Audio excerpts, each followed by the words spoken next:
Capricorn 15s. Year of the city, 2274. Carousel begins.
Building 5.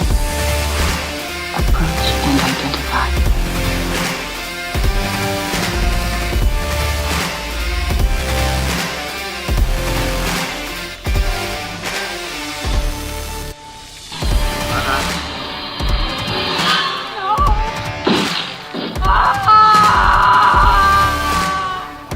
Runner terminated at 016. Ready for cleanup. Go quadrant 39.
And welcome.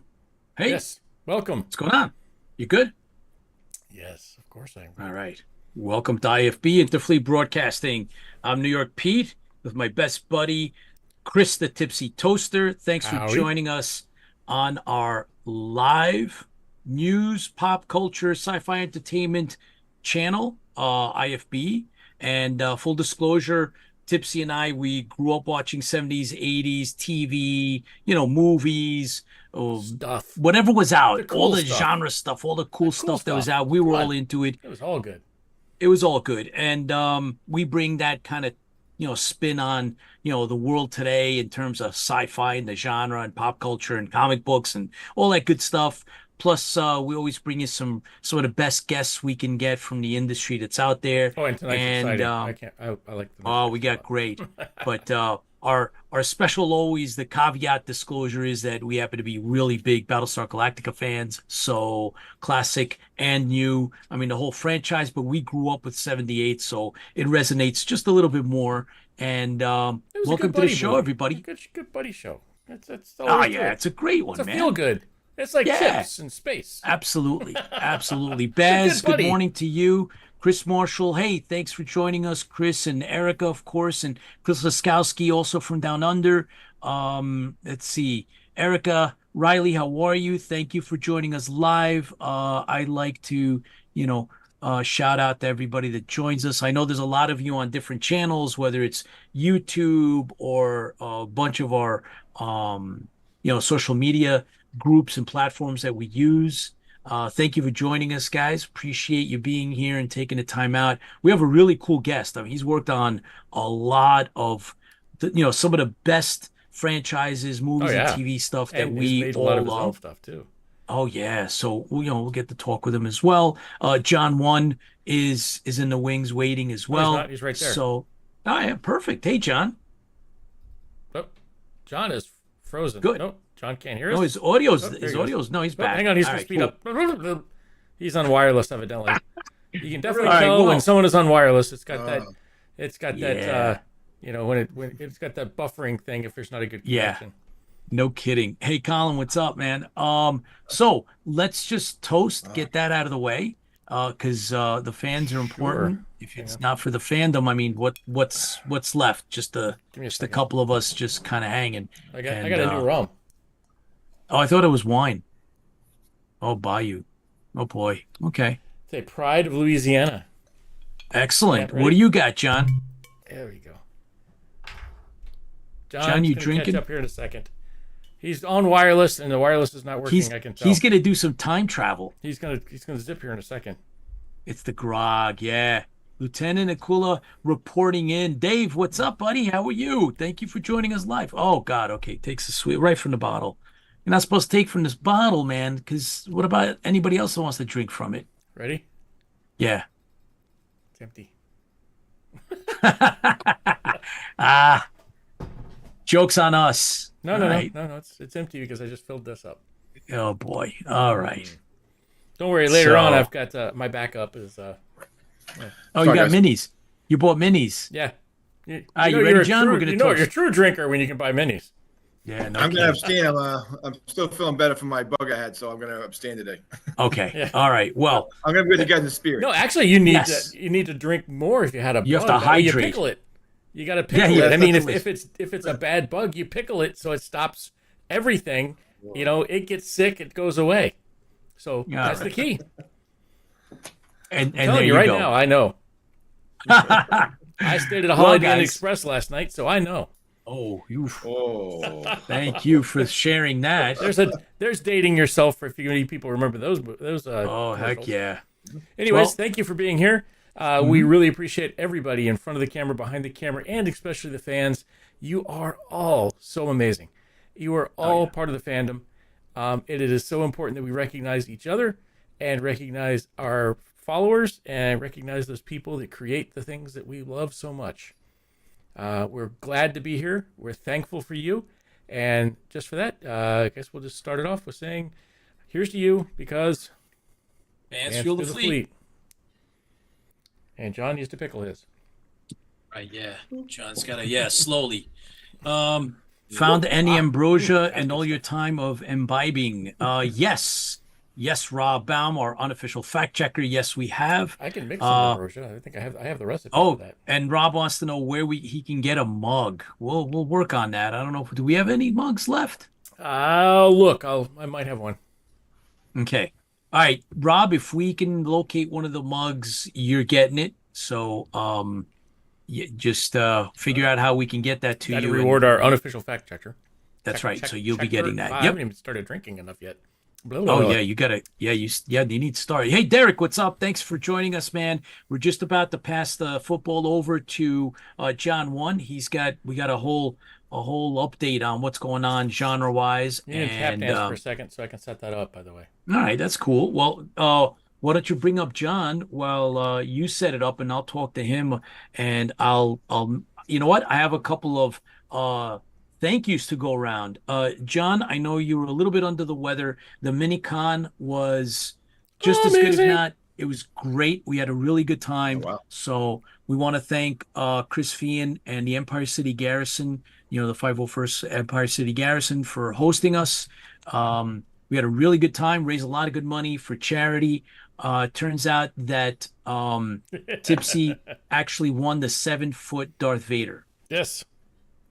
I'm the proud owner of a 7-foot Congratulations. Darth Vader that won't fit in my apartment. It's gigantic. It's really, it's not. I thought maybe we could fix it, fit it, but it's 7 feet tall, and then on top of that, the lightsaber stands another couple of feet, so it doesn't fit in the apartment. So currently it's residing in the back of back of the truck, and I put a call out to see if anybody wants to buy it. I can't believe how much these things go for, because they don't even make them they're real anymore. expensive. Yeah. Throw it out there, see what he does it, so it can fund my next venture. Oh boy, we got a good surprise going on. But hey, Sean Shallow from Battlestar Bulletin Board is here with us as well. Thank you for joining us live, Sean. Really appreciate everything you do for the fandom and for IFB. But yeah, we had a really good time. We connected, John, with Brimstone. I have cool guy. we got some. Okay. I had some history with him when he used to come on the radio show when I was on Nexus Radio and did a hard rock show. And so he remembered we kind of reminisced over the days, that was like about 15, 16 years ago. And, he remembered us. And so he's going to come on the show. So we're going to be, collaborating on some future. But he's definitely coming on the show, and he does his stuff too, and so we'll cross promote. I can't believe how much stuff he's been actually involved in. Yeah, he does a heck of a lot, so that's really cool. A whole lot more than just wrestling stuff. Oh yeah. Oh yeah, when I first met him, he was still wrestling. Wow. And so yeah, that was really cool. We also spoke to some of the other guests, John, and they're going to be reaching out, so we're going to end up, figuring out when we can, schedule some of them. So we had a really, really good time. And Rob Baum, it's a 7-foot Darth Vader that's taller than Dave Prowse, and it's incredible. We kept joking about it because who would have thought, but he won it, and it was good. Mrs. Toaster was there. She's like, "Oh, you're not winning that." And then, you should have seen the looks that he got when we put it into the car. It took up the entire back seat of the car. It's a giant box. It's just incredible. It was really that didn't go well. Yeah, it was very, very funny. But yeah, so that was good. Raised a lot of money. We donated to the auction, and so there was a lot of stuff that got. And I forgot how much money they made. They made quite a bit. They made quite a bit. We'll get a final tally when Chris Fian comes back on. Yeah. And so, all right. So that's cool. Good. So, I don't know. Are you ready? They break the record last year. I don't know. Yeah, I hope so. I really hope they do. And so we're glad that we helped out as well.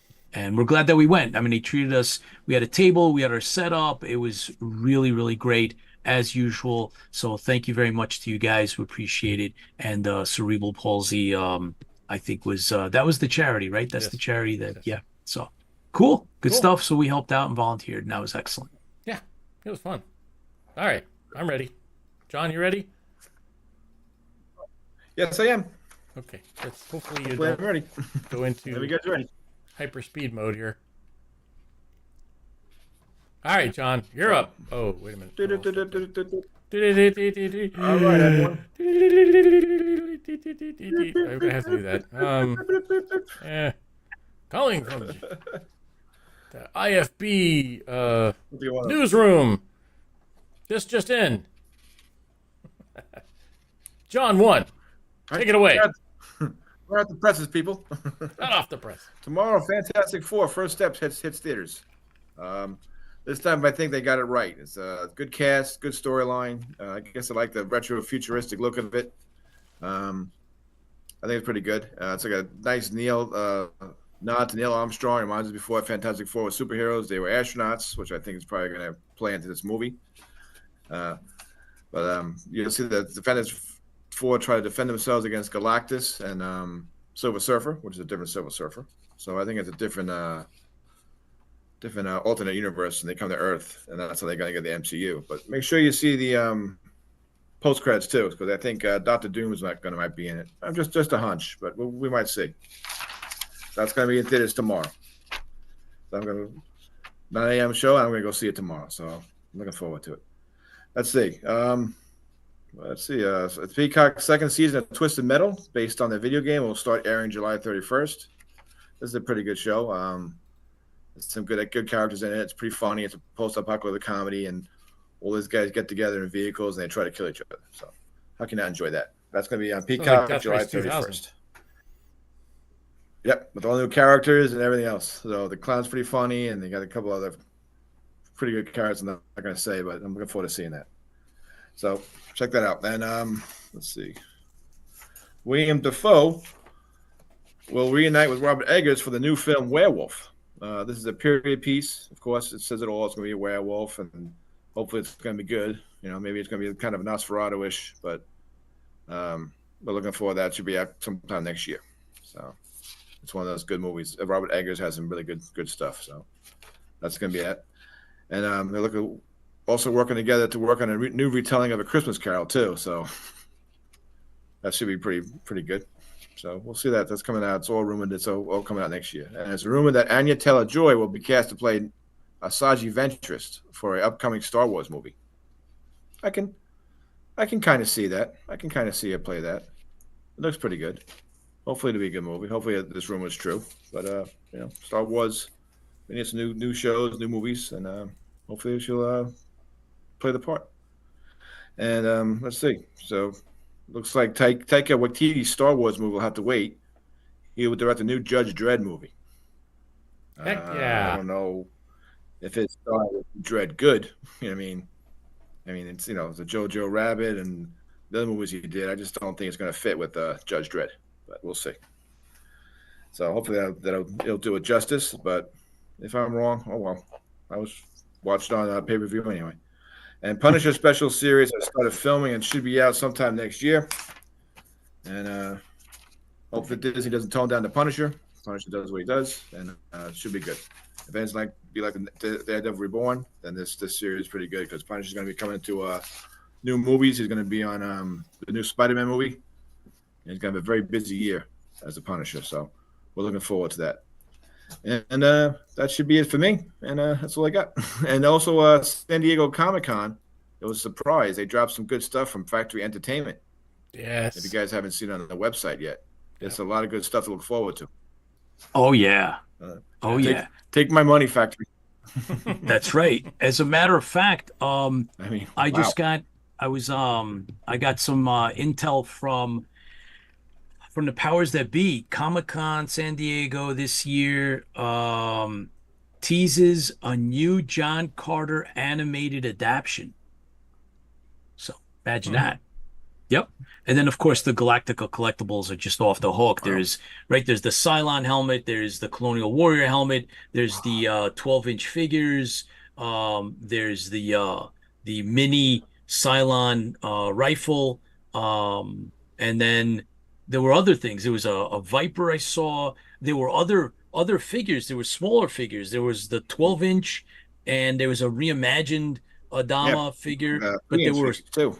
Yeah, they were like smaller figures. There were all kinds of stuff, man. So it looks Hoping they're, really cool. Yeah, if you haven't seen it, I think we I hope have a they're couple pictures on our website. articulable. Yeah, I hope They got so. Star Trek too. They got Star Trek rifles, pulse There you rifle. It's cool. They've Yeah, been teasing us for a some long time. But that's really cool stuff. Hey Lola, thanks for joining us. Three and three There you go. quarters. Dave says the 3 3/4. Oh my God, it's gonna be nuts. Yeah, look at that. Those look just like the ones that had been, the limited release that, kind of failed. They only had a few. As a matter of fact, Dave, I think Dave Turnbull, he owns the one of the only Lieutenant Boomer of those 12-inch original 12-inch figures. I wonder what the line that Entertainment Factory is gonna have. I wonder what they're looking to release. Jaws. Jaws, wow. oh, Yeah, it's pretty 50th detailed. anniversary. They got the computer on its leg and everything. Look at this. They have the Wow. flight computer. Really great. Yeah. Yeah. Look at that. That's awesome. That's better. Nope. And the Cylon. That one's better. I Yeah, know there's it no- doesn't match up to the show exactly, but I do like it that the front piece is all one piece. It's all polished and Yeah. and not separated from Yeah. the casting of each half. I Yeah. think that looks pretty. That Yeah. looks like it's going to end up somewhere in my house. No, there's no MSRP yet, Yeah. Rob, but we'll find out because we've reached out and they will be back on the show. And we've also asked our colleague and good friend Owen Cotter from Sci Fiction to go down there and do an interview. And he said that he's going to squeeze it into his schedule as best he can because he's actually covering San Diego Comic-Con. So, yeah, I know, Lola, no kidding. It just some of that stuff is just incredible. So we'll see how it plays out. We'll have him back We'll on have the him show. back We'll on talk shortly. all about it. Yep. Yeah. So that's going to be a Yeah. lot of fun. John, what else going on in your end of the world?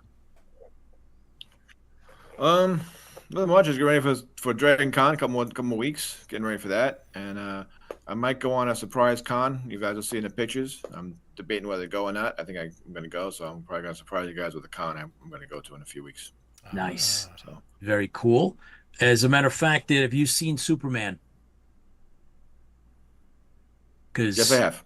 yeah, I did too. I liked it very much. It's like a 21st century, Superman. He's in the whole digital world, right? They're dealing with all of that thing. So I don't know. I thought it was good. It was a good. I have no regrets seeing it in the movies. I know I'll watch it again. I'm definitely going to watch it at least, probably another couple times once it comes out in streaming. I saw it twice so far, so it was good. Oh, wow. People Okay. say it was campy, but I kind of enjoyed it. I mean, I I liked really it. enjoyed it, and Yeah. I think that's Oh, gonna kick absolutely. off a lot of new projects. I mean, I think they were waiting for how good Superman was gonna do, and it just Yeah. came out now that they're gonna do the Gold series. So DC Really? did pretty good with Gunn. Oh, yeah, they did. On. Absolutely. So. So Strange New Worlds, they dropped a new episode today. I did watch it. It's got I don't know. I can't. I don't want to give it away. It's good. If you guys get a chance, watch them. We can then. What'd you think? It was good. Some parts were a little funny, but it Yeah. was very good. I like Data and Benga. I mean, I really like the Yeah. characters and how they take like more than just the three main characters storyline. They give everyone a storyline. Uhura, Data, everyone gets a story. They're all part of the action, so it's good. It was very good Yeah. story. If you see it today, guys, enjoy it. Yeah, I think so recommend it. too. I mean, if that's what's out, there's not a lot of choices, but in terms of quality, it's pretty good. I like it. I enjoy it. It's a lot of fun. Let me see. I love the 2004 Adama 12-inch. Yeah, Erica, it looks really, really cool. I don't think that they were ever made. They never made any of that for the 2004. Baz, unfortunately, no, Tara is not up tonight. So I know that you're disappointed, but we have the beautiful John 1 with us. I think I found a Sorry, Jeff. background Oh, sorry, voice. Baz. There we go. Oh man. So yes, RetroCon. That's right, Rob. RetroCon. Dirk Benedict is going to be at RetroCon, which is coming up. So, and I think it's in Pennsylvania. Yeah. So, Pennsylvania. I think Yeah. September 15th, something like that, or something like that. Yeah. So, Is it the 9th or something like that, right? It's second weekend. I don't know, something like that. So yeah, we are so we're working on it. We're working on getting figuring out logistics. We'll see what happens. So I'm echoing Chris. Whatever you're doing, I'm getting reports in that I'm echoing. Yeah. Yeah, come on, press some more buttons, will you please? It's in, Eric Ryder says it's Philadelphia. Is it, they fix it yet? Yep, very venue. Philadelphia? Oh, so the venue that the RetroCon is going to be the one that also is used by the non-sports card collector convention. So that's where that is. We've been to that. Oh. Yeah. So, it's not that it's not impossible for us to go to. So we have a conflict if we get into, there's a film festival that's coming up, and so we're debating as to if we get into it. Thank you, Erico, saying the audio is now fixed. Appreciate it, Chris. Thank you very much, Chris Marshall. So so we're waiting. So there's a couple of factors, guys, right? So this year we're waiting on we've entered a lot of film festivals, and there's, these conventions that are coming up. And so we have to kind of, there's a little bit of, the economics that go into this. And so we're waiting to see if the RetroCon gives us the panel, right? Then we get to go, and then we can actually, screen the Stranded Warrior. If we don't get a panel, right, then we could then shift our energy and economics over to one of the film festivals if we get into that, or I don't know, we could always divide and conquer. But we had a brief meeting with that Tipsy and I, and we, before we came on air, and we talked a little bit about it. So we're kind of fingers crossed that everything is happening all at the same time, and that we can try to do all of it. They significantly increased floor space since 2 years ago at RetroCon. Okay, well that's important, right? Because you want to make sure that if we're going to go to something, that it's not in a small VFW, right, John? I mean, we've been to those, and yeah, what's the point? Yes, we have. I mean, it looks pretty big. So the bigger we have, the more bigger it is, the better chance we have of getting a panel. I hope. So yeah, it would be good. Right? Because if you're not back to back the card show too. Yeah, I mean, look, it's cool to get the table, but I mean, the winning elements on this, guys, is and the standard is Awesome Con in DC, where they give us a table, right? We get a table, it's a booth, and they give us a panel as well, and so that's how you really maximize in terms of, hey, we get to do the panel, we get to screen whatever we have made, and we're ready to go, which we've done. And then, you go back to your table, and then everybody comes, and then, we do interviews. We bring, I know that Diana Durango, who's Major Aimon in The Stranded Warrior, she's committed to coming out and promoting, our projects. And so she'll come, and we'll do free autographing. We have 8x10s for her, which we did. And that's kind of how we play it. So, and then of course, getting out there and doing that. So we'll see. We're not opposed to going into the Midwest or going to Florida for a big con, but it's got to have some of those moving parts that we're looking for, or else. There it is, RetroCon. Yeah, it's good. It's got to work for us. The panels are good. Oaks, Pennsylvania. I agree. Hey, Fran, what's up? Bruce How's it going? Boxleitner. Thanks for joining us.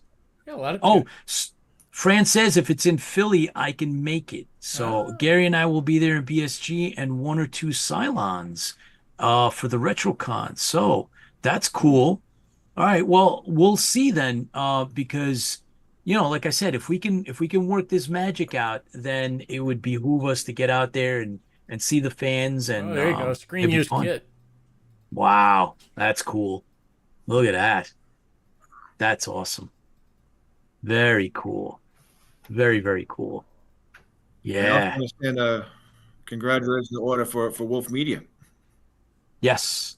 Yes. for the Thank you. podcast. Congratulations. Right. So we'll Doc McCauley, he'll be coming on towards the end of in our last segment of IFB, and we're gonna we'll talk all about that, John. So yeah, it's a good thing. Good things are happening for our projects, good things happen for IFB. So yeah, it's a lot of good stuff, and we're really happy and proud. And fans fuel the fleet, and we have a good team. It takes a village, and everybody's involved. So it's a lot of fun. But yeah, there's you know what? I want to ask you, John. I started watching Daredevil, so I got past the first two episodes. What'd you think? Is this the Daredevil Reborn or the Yeah, old one on the Netflix? Reborn. The Reborn. It, I wasn't too happy with it in the first scene. I was kind of like, what just happened? I mean, is it going to go by the comic book? Is it like, does Froggy actually alive and he's undercover and they're trying to hide something and surprise us next season, or is he really gone? Sorry, spoilers, but I'm kind of annoyed. I wasn't too thrilled with it, but it did pick up till the end, and Okay. it was all right. I guess the first scene was good, so yeah, it was good. I saw the panels on Dragon Con about it, and they were talking about it, and I was like, all right, hopefully everyone's Roger Dodger, but I wasn't too happy with the first episode. I was kind of annoyed. Okay. So I wasn't sure. I'm thinking of giving it a shot. I'm also going to sign up for Apple, and I'm gonna, there's a lot of good stuff on Apple, so I really need to start catching Apple up. has Yeah, they got Apple's some. got great sci-fi. Foundation, Yeah. Murderbot was pretty good too. So Okay. Well, yeah. See, this is the kind of stuff that So I think I'm gonna bite the bullet, and I'm gonna start. I think I'm gonna start catching up on that stuff so we can, bring that up. And I know Tiny Bean always recommends a lot of good stuff as well as you do, and then this way we can kind of talk about it. Um, Fran says there's a hell of a lineup. Yeah, there is. So stay tuned. Let's see how things play out. Eric Ryder says, might be tempted to put my Cylon costume on for this one. Well, if there's, imagine that, if we get a bunch of Colonial Warriors and the Cylons I have to bring and mine. yeah, Tipsy's working on some surprises for this fall. He's doing some crazy acquisitions on a huge scale, and it's going to be some good surprises. So who knows? I mean, yeah, it might be worth it, guys. Next, and then of course, next spring, no, next summer, there's another con on the East Coast. We can't give out any details yet, but there's going to be hopefully, fingers crossed, another great BSG.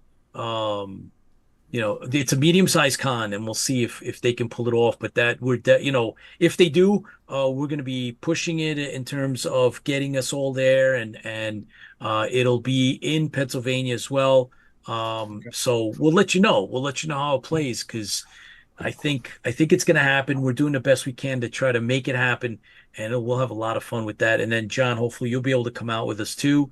And love to. yeah. Well, and then so if we're able to pull this one off, right, we will be screening the Stranded Warrior at the con. And so all of you guys that are on the East Coast, you're gonna have to come down to that con, and we'll be screening the Stranded Warriors. So we're waiting on the results for all the West Coast. There's a couple of West Coast cons coming up, and we'll see how that plays.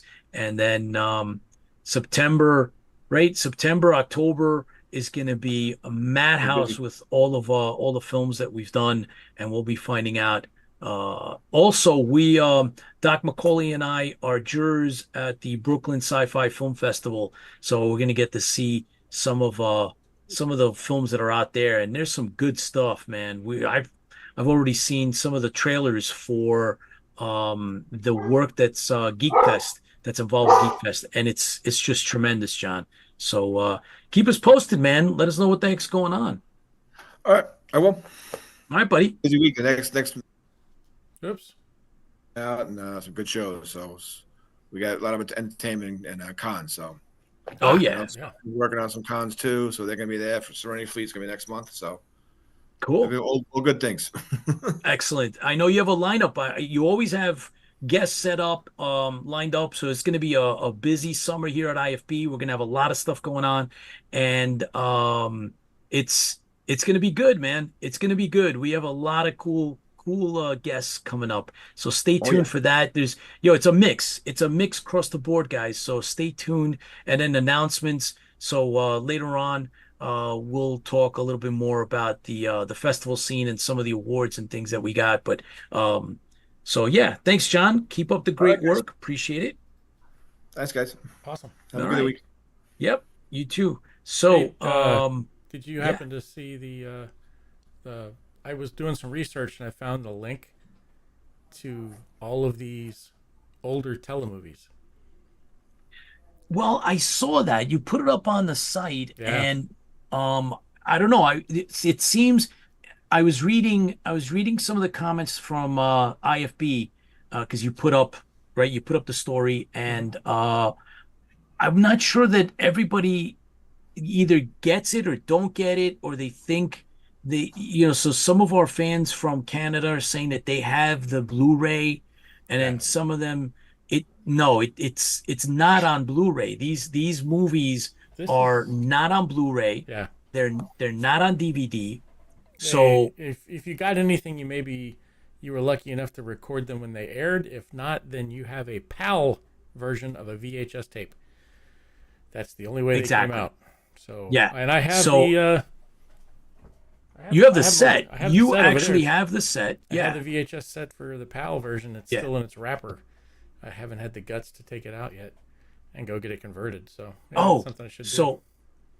Yeah, man, if you do that, that's incredible. But the ones that you are referencing, those actually Well, those are just the are ones I put in there. Yeah, but yeah, they have them all. yeah, those are the actual those are the ones that are the legit ones. Those are the Legit ones that telemovies, were yeah. released overseas. So they're not, don't be confused, guys, right? So there's a little bit of confusion. Maybe we got to go on and we got to kind of Yeah, if you don't know what the telemovies are, Right.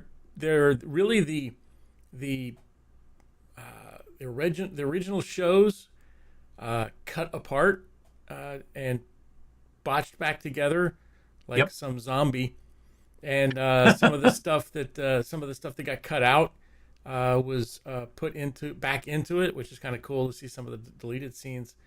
And then there's some really bad, I can't remember which one it is. One of the ones has a really bad voiceover from Lauren Green. So it's horrible.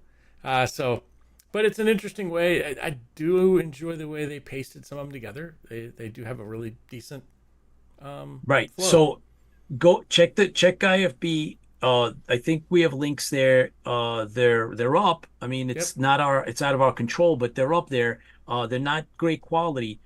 So we have our special guest. Yes, we do. Mr. Smith is in the house, and we're going to be talking we mentioned this before, right? When we first started, he's actually been involved on deep levels in terms of some of the coolest franchises, films, sci-fi things that we all are familiar with. As a matter of fact, Tipsy's a huge fan of some of these projects. Oh yeah. And so we got Firefly the it's just yeah. But it's like we always say, it's some of these people, like somebody may have never met this person or never seen this person before and don't even know who he is, but what he has done for fandoms, what he has done for special effects, the things he's done dazzle our minds and dazzle our imaginations.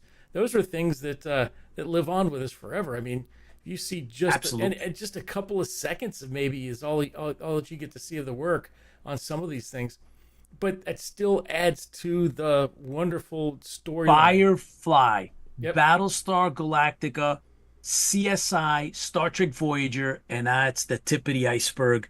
So without any further ado, we're going to bring on Mr. Smith, and we are going to discuss. Welcome to IFB.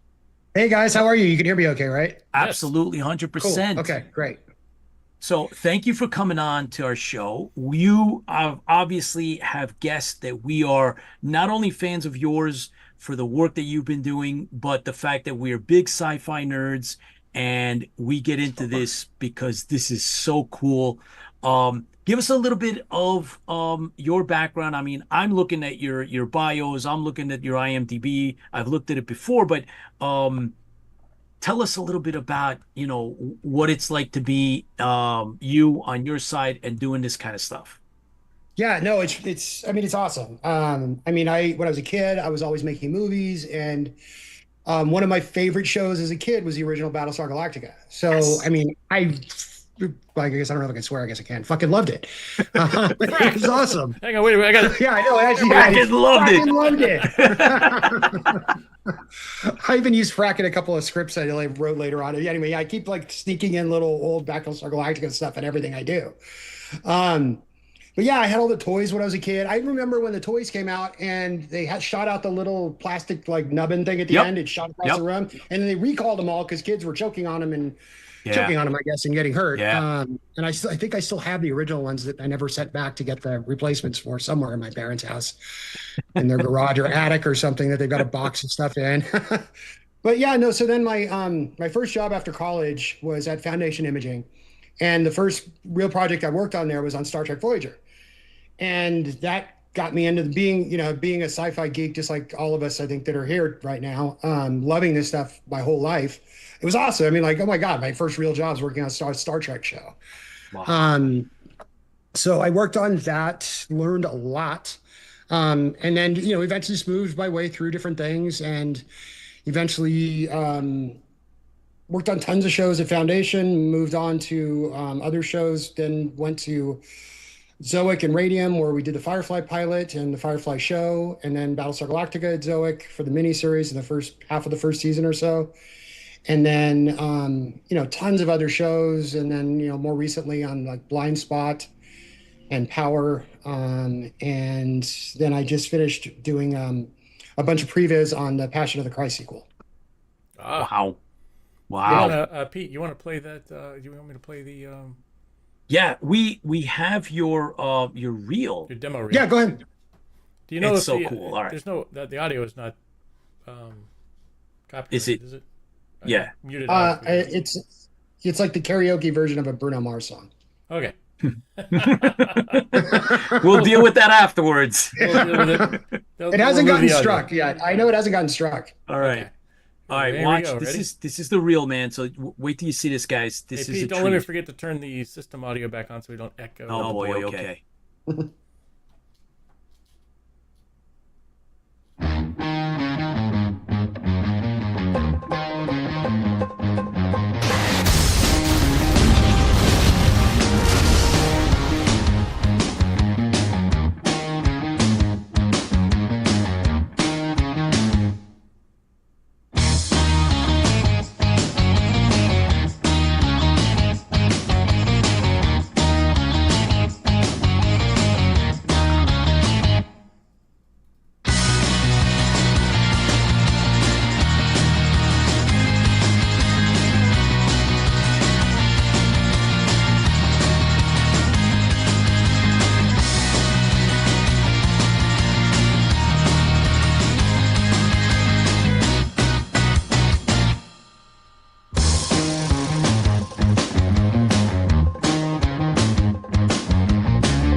Wow. Wow. Very cool. We Cool, thanks. definitely we're not going to let you go. At some point we got to talk AI, and Oh, I dude, saw totally, you absolutely. I saw you discussing it on another program, and we definitely got to discuss that. Oh, It and fits before in we with Battlestar Galactica perfectly. So, oh yeah, no questions asked. Cylons I rule. we also got to mention prime time Emmy Award winner, multiple Emmy and VES nominations, two Visual Effects Society awards, to name a few. You've gotten a lot of other things. yeah. Just want to name, get that off the table right off the right now, so that everybody knows the caliber of who you are. Because you're one of those guys that is behind the camera, and doesn't always get the exposure that I would say, or we say here, that you deserve. You deserve equal time. So, man, you're still working in the business. Yeah. So, and it's obviously changed tremendously from back in the day. Mhm. So, Yeah. how do you? I know that you've said that this is nothing new. It's not a surprise. The evolution's not a surprise, and that if you haven't kept up, shame on those professionals that haven't, and everybody else has to along the way. So Yeah. there you And go. I hate to say like shame on you for not keeping up, but it's kind of like person working in IT has to be able to keep up with current technologies. You can't just like stick with Windows 8 and not like ever learn like Windows 10, 11, and whatever's after it. You have to keep up with the current stuff. And I remember in one of those videos, because I've been doing a big social media push lately. One of the videos I was talking about Disney animators when Disney Yeah. switched to using computers to do all their animated movies and doing all their painting on computers and tablets, and it was set up like as close to a traditional workspace as possible. And people for decades refused to learn how to use the tools, thinking it was going to go back to traditional ways. I don't know why they would think that, but eventually, after 10 plus years, they finally had to let so many of these people go, unfortunately, because the people just refuse to learn how to do stuff in a different way. And in the end, it's the same way. You're just using a different tool. You're picking a digital brush up and using it instead of a paintbrush, and still clicking on the same brush tools and selecting your brush and your paint, and you're just doing it on a tablet and a screen instead of with actual paint. And just because of the how much it's going to be on film or TV anyway, it's not going to be like displayed as a picture that's in front of you. It's, I mean, it is, but it's, it's not a piece of art that's going up in a museum for someone to look at for thousands of years. It's devoted to video and film and or digital media and consumed that way. So I just don't know. I don't get the I mean, I get it a little bit, I guess, the hesitation, because a lot of people think it like AI, like when we get to that point when we talk about AI, that it's pulling away from artists, but it's not. It's part of a tool set. Okay. All right. Yeah, we definitely gotta. I want to pull that apart a little bit as we get into this, because there's a lot of controversy and a lot of different ways to approach it. So and you're in it, and I wanna definitely talk about, get into it and talk about it from different perspectives. However, before we get too far from the core of things, what is you've directed, but you're still well entrenched in the visual effects world of filmmaking and TV.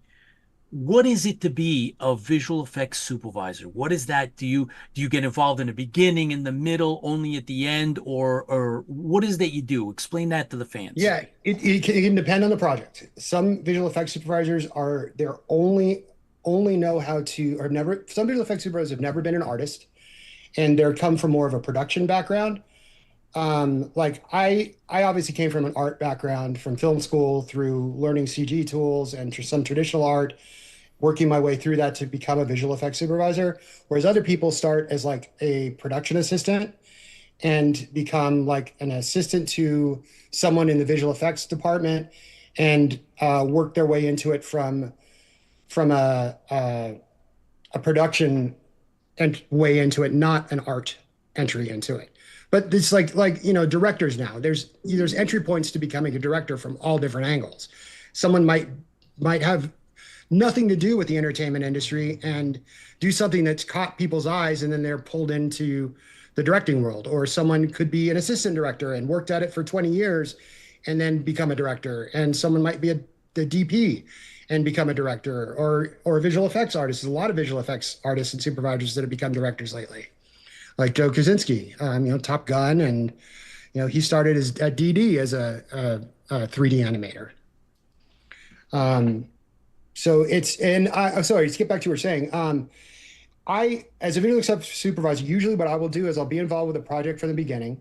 I'll work with the director, producer, and writer, break down the script and say, okay, usually the first thing's going to be, this is going to be insanely expensive. You got to cut it down unless you have the funds for it. But usually I get a budget with the script, and then it's like, okay, I know this is what you want. This is the budget. This is what we can do. Let's work together and narrow it down to what's more realistic to be able to do. And then we break the script down. A lot of the early stuff is dealing with costs and what can be done. And then it's a matter of doing concept work, bringing in other artists to do the concept work with you. I do a lot of the work myself because I have an art background, so I don't always bring in a lot of other artists initially.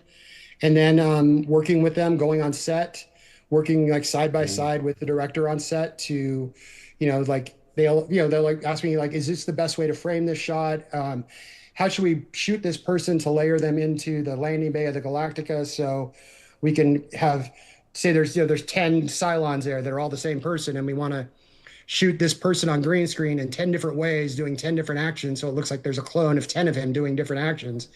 And what's the best way to shoot those elements, and how do we frame the big shot that all those elements are to go into so we know where they're going to be placed, so we shoot it correctly so it doesn't look weird. If that stuff makes sense. Does that stuff make sense to you, what I'm saying? Yeah, of course. Okay. All right. So we got one of our prop makers who has his own show, Mediocre Modeler. He's done work for us on our, simple little excursions into the filmmaking world. And he wants to know, how do you balance digital versus practical effects? I like both. What I love is doing as much stuff as you can do practical, because it just looks great, and then enhance it. For example, the landing bay in Galactic on the miniseries, we had the first row of the landing bay, and then beyond that was all green screen. So we went up there, Gary was the on-set visual effects supervisor, and I was the production company visual effects supervisor. So I went up a couple of times, but Gary was up there, and we'd shoot the stuff with green screen in the back, and we'd measure the whole set and everything, recreate it in a computer, and then layer that out in the background. So we're combining the practical set with a CG set extension, but you can do that in so many ways. It can be, sometimes people will shoot stuff with like a set not completed, and we'll just build out the set in CG in the end to finish it in post-production. It can go so many different ways, but I think the answer to the question is, ideally, I love as much practical stuff as possible, and then I will enhance it. Wow, very cool. I'm sure that has a lot to do with the budget as well. Mm-hmm. When you said concept work, right? So when you look at the script and you start kind of, there's the conceiving, what is it going to look like? What could it be? What might it be? The director's going to give you some input. And does that mean, like, when you say that, in my mind, I think Ralph McQuarrie, it's like, oh, yeah. that. So, but when you're doing it now, is that mean that you're actually going to draw it out digitally, or do you still use, pen and ink? 99% of it's going to be digital, because that's what most people do. Okay. So they'll work on, an iPad, or on the computer, they'll have sketch pads and, okay, Wacom tablets or whatever. And some people sketch it out by hand. It depends. A lot of the, if the production hires a storyboard or artist or a concept artist, or the art director on the show may have his own ideas, and it depends. Sometimes they get really rough sketches that are just with a pencil and a piece of paper, like they've almost done it on a cocktail napkin, literally. I mean, I'm not joking. It's like, seriously. And sometimes I've gotten stuff that looks like almost final art. Wow. It doesn't make it harder. Does it make it harder when somebody gives you, the napkin and the sketches like that, or when it's finally they give you everything all in detail? What works best, or does it matter? it matters, but what I want is as much information as I can get. Like, give me as much information as you can feed. Just keep feeding me information so that I can give you what you want. Because if sometimes it's like sometimes I'm given so little information that it's hard to know what the client wants. Like, what direction do you want to go? Do you want it to look more like a Star Wars type thing, or do you want it to look more fantasy, like Metropolis kind of thing? Or what do you want? So just the more information I get is the better. So how complicated, I mean, I know that, well, I'm going to ask you a question about, the complexity of, working on different franchises, but it has a lot to do with, the time period, the context, because, we are constantly evolving, but you've worked on, I think you've actually done all the big ones. You've done the Star Trek, you've done Galactica, and I think you've dabbled with Star Wars as well. What did I do something? I thought I did. No, I don't think I've done anything in Star Wars, but I've worked at ILM. So yeah, that was pretty close. Yeah, exactly. So yeah, I saw the ILM, so I wasn't sure if it was, but so what, working on those, what's the takeaway from those three, and not specifically Star Wars, but ILM. So, what's the takeaway? Is it all the same or not? Well, I mean, I think when you're doing the work, it is kind of very similar. Like, I know a lot of people ask me about like software tools and like, what do I need to learn to do this? And do I need to learn Maya? Do I need to learn Blender? Do I need to learn Unreal? And you need to learn something to know the core tool set of how to do things. But when you're hired by someplace, typically you're going to be like, when I worked at ILM, all their tools were proprietary. So they had to put me in a classroom for a couple of weeks to learn how to use their tools. And they had to put everyone, no matter what level you're at, everyone had to go into a classroom to learn how to use their tools. And a lot of other big companies are like that. Most big companies are like that. And you just have to have that basic knowledge and then your skill set, and then they will take you where you want to go. And you'll have to learn the tools at the company, because now everything's so pipeline dependent. Whereas before you would just make, like 20 years ago, I would just use Lightwave and we do everything in Lightwave. Even half the comping we would do in Lightwave. And then we started bringing in After Effects, and then he's doing our comping in that. And now I'm still using After Effects with some nuke. And but now there's so much pipeline involved in it, which is the pipeline is tying all these different programs together with custom code.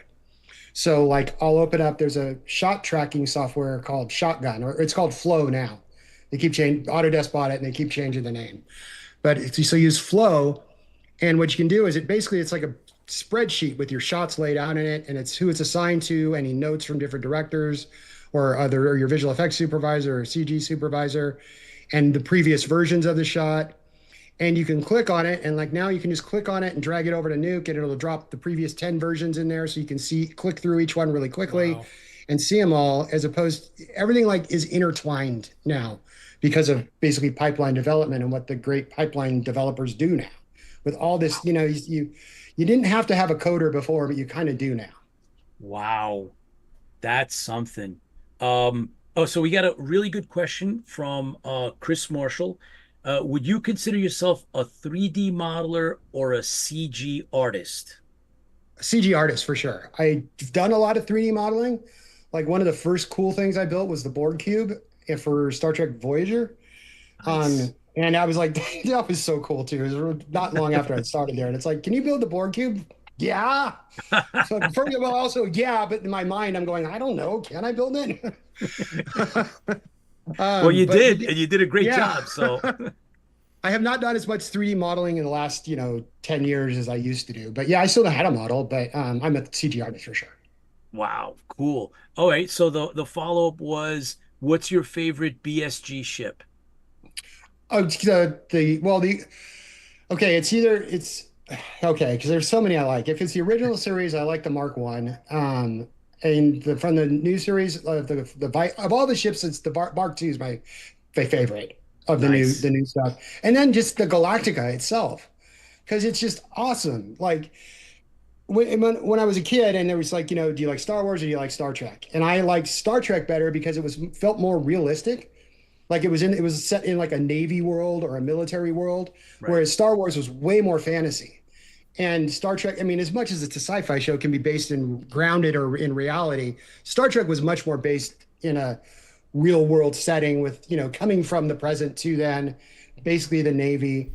Um, and Galactica felt much like that as well, where, and the Galactica itself is a aircraft carrier with the landing bays on the side. And, when I first saw that as a kid, I was just like, this is just so cool. I mean, it's just awesome. And I remember seeing when I was a kid, seeing the Cylons coming in and doing the suicide runs into the landing bay.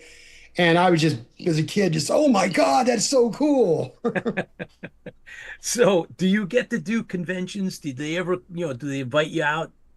Once in a long while. I've done a few, but it's been a while. But I think maybe stuff slowed down a little bit. But yeah, I have a couple times, and I do them if someone called, I would do it. So what about watching? I mean, movies now they tend to be, especially we're talking sci-fi and fantasy, they tend to be, heavy with the video effects, special effects. And, are you able to go to the movie and watch without getting distracted by the profession? I Yes and no. Sometimes it's hard. Like if it's really bad stuff in a movie, I get pulled out of it like almost instantly. But like what did I just go see? I went and saw Superman, and no matter what I thought of the movie, I was able to enjoy it and just like as a popcorn movie, and didn't get pulled out of it too much. And I actually felt that I enjoyed that movie without getting letting my mind wrap around the effects too much. Although every once in a while it's like, oh, I can see why they did that. Or I guess it's kind of hard to turn it off, but if you can, all right, that's cool. That's cool. Yeah. So you're also a director. You're also a filmmaker. So I think maybe this might be the way for us to try to start talking about that AI aspect of things. Sure. Yeah. I did go to film school. That's where I got my degree from UC San Diego. And that was like my initial goal was to be a director. And then, just visual effects was doing stuff there. We did a show called Starship Troopers, The Roughneck Chronicles. Mm-hmm. And I directed a bunch of episodes of that. And then I directed some other episodes of some similar kind of shows like that. And then did a short film called The Grove that I shot myself. It was like a 10-minute long short film. And then when I was working at the Asylum, which does kind of like the cheesy sci-fi channel movies, I went there kind of with the idea in my head that I wanted to be able to direct some of their movies to segue into directing. And I worked on Sharknado there, and they liked what I did on that. And then basically just asked me if wanted to direct a couple movies. So I did, and I ended up directing 4 movies for them and had a wonderful time doing it. They're fun movie, like they're $200,000 movies. You do them a certain way for their audiences.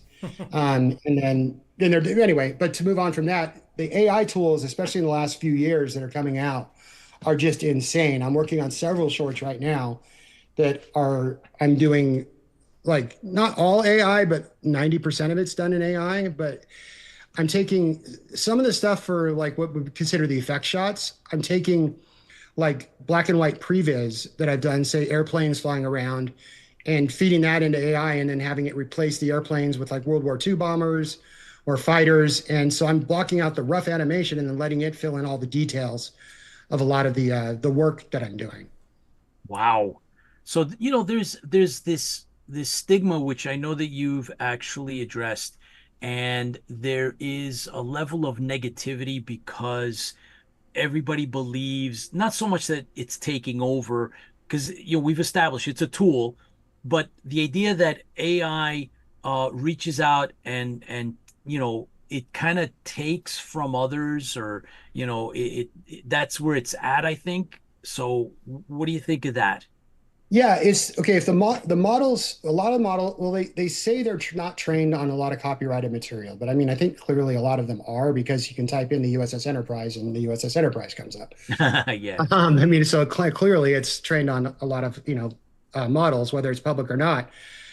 Taking the art from other people, I don't think is ethically a good thing at all. I mean, There's some of the, like Adobe is apparently not using any, training it only on their stuff that they own, or artwork and property that they own, like they're in their stock library collection and things like that. And what it comes down to, though, is that AI is not going to give you something just by looking at AI and imagining, just saying, you have to tell it what you want. You can't just type in, I want a spaceship, and expect to get something that blows your mind away. You have to be very, very detailed in your prompt work. You have to, I mean, you write prompts, which are, can be, say, a page long, and then you edit them and dial it down and feed it through ChatGPT and get suggestions from ChatGPT for parts of it. And until you get a prompt that you want. So you're using AI from a couple of different angles there. You're writing a prompt, you're feeding it to ChatGPT, you're revising your prompt, you revise your prompt again, feed it back through ChatGPT, because it can fill in some details you may not have thought of, like just some keywords you may not have thought of to get into the AI prompting. And then you eventually feed that prompt into something like Runway or Kling, and then you revise that prompt again for 50 or 20 iterations till you get more of what you want. So it's not like someone can just a producer can walk up and use AI and make a movie for free that everyone's going to love. It's not how it works. You have to know what you want and be able to get it out of the software just like any other tool, because a producer has access to all these other tools I'm using too, and they can't walk up to them and produce a movie for free. You have to have the background and the knowledge to create those images in the first place. Otherwise, you're not going to be able to create them. I mean, when when video tape recorders came out, did everyone come out and become the next Martin Scorsese and kill filmmaking? No. I mean, that didn't happen. No. I mean, it's a bigger leap here, obviously, but that's the close analogy, I think, as to what's happening.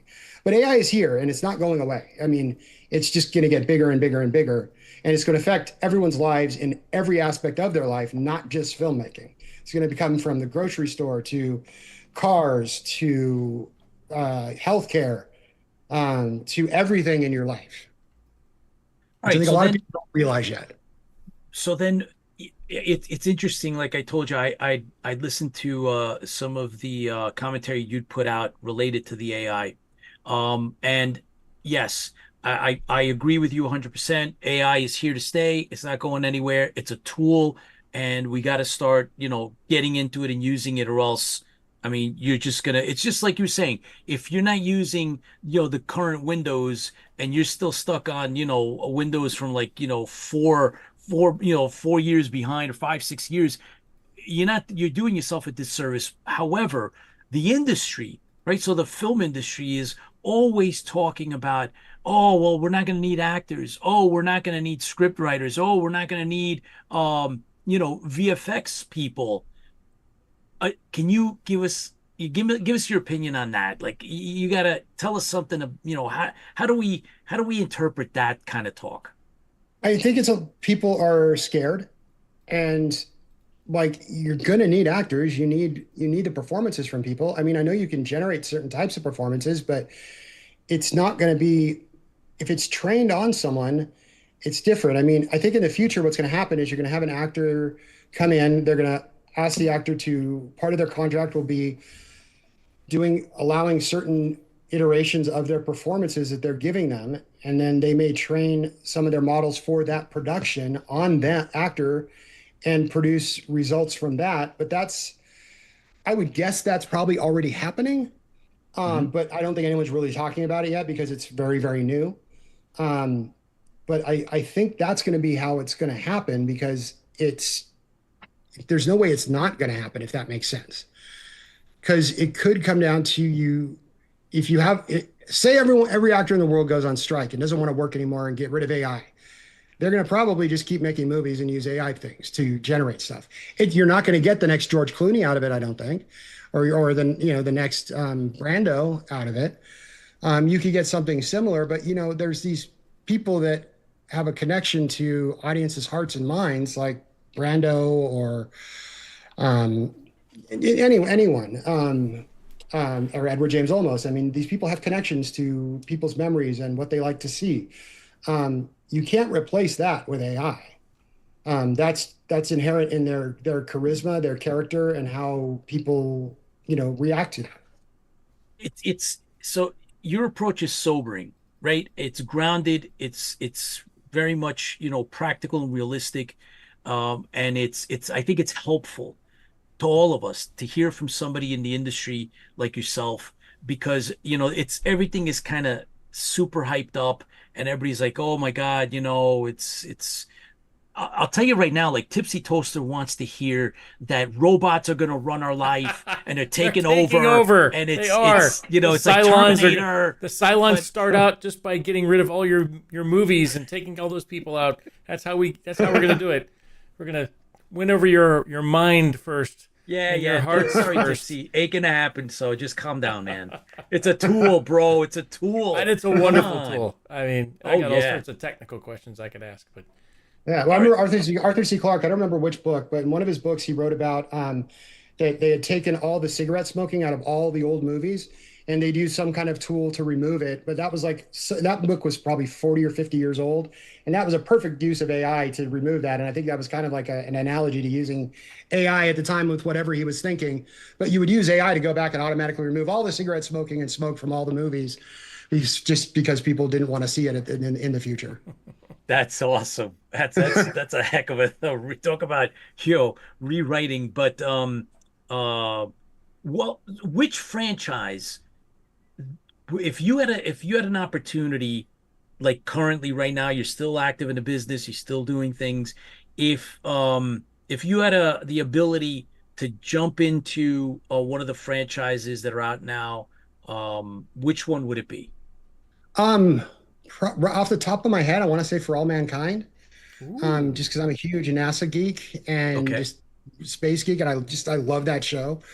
Cool. But I mean, like Severance too is just amazing. Yeah, and it's not on anymore. But oh God, now I'm losing the name for it. The Expanse was just The Expanse was somebody great. Else out there. It's good sci-fi. It's really amazing great sci-fi. It's really show. Science fiction. Yeah, it's great. Yeah. I totally agree. Okay, now, would you, if you were to pick one of the projects that you have in your corner, would you choose to make it into live action? Would you do an animated?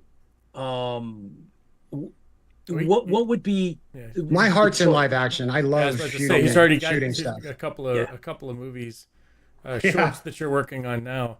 On the flight, cool. 93. Like World War II. Yeah, the World War II flight. Yeah. That was so much fun to shoot too, because that felt like a long Twilight Zone episode to me, and it wasn't kind of the typical Asylum kind of cheesy. I say cheesy in a loving way, because it is, but it felt more like a Twilight Zone episode than the typical stuff. And that one was actually pretty well, where people really liked that one. Of the ones I did, they like tons of their movies, but I'm just saying of the ones I did, the people reacted to that one probably the most. So, and you're writing. Go ahead, Pete. Yeah, you're writing. That was my question. Is when's your book coming out? I've thought about a book, but I think I still need a few more years on me before I come out with a book. Oh, okay. All right. But look, there's different books too. Like I'm not only talking about your memoirs. I'm talking about maybe a little bit more making a short into a book. Or maybe even like a sort of like not a technical manual, but sort of like an introduction into the world of effects from your perspective. I'm definitely working on some videos in that vein right now. Okay. Which will be out in the next couple months. But I'm definitely working on some videos in that exact vein, going more in depth into the filmmaking process and working with visual effects and AI and how to incorporate them all and use the tools together to bring a project together. Right. I saw your use of AI with the bombers. I think of the World War II pieces. Amazing. And then you gave it the previs, and then it came out with something that was just, it would have taken a larger budget than most of us can afford if we're doing shorts. That to do stuff like that or the Right. time. It's not even just the budget, but it may be the time. Or hey, if I'm going to direct something or I'm going to write something and I'm going to do the CG on something, that just adds up more time that I'm not going to get my next project out, or I have another thing in the pipeline, or I have something on there. I think the use of AI to help get you past that, either not mental block, but past that problem. I think that's a way to go. I mean, plus, I guess a lot of people writers are using it as well. Absolutely. They give ideas. I mean, it's an amazing tool. I'm with you. I don't think it's going to replace anybody. I think it's another tool in the toolbox. We've been using a screwdriver to hammer a nail for so long. We now have a hammer, so let's start using it. It's just it's a fantastic tool, and I'm just I don't have time to learn all the stuff I want to. I mean, I'm going through classes for After Effects now, and I've taken some classes in Unreal Engine and those pieces. There is just so much to learn.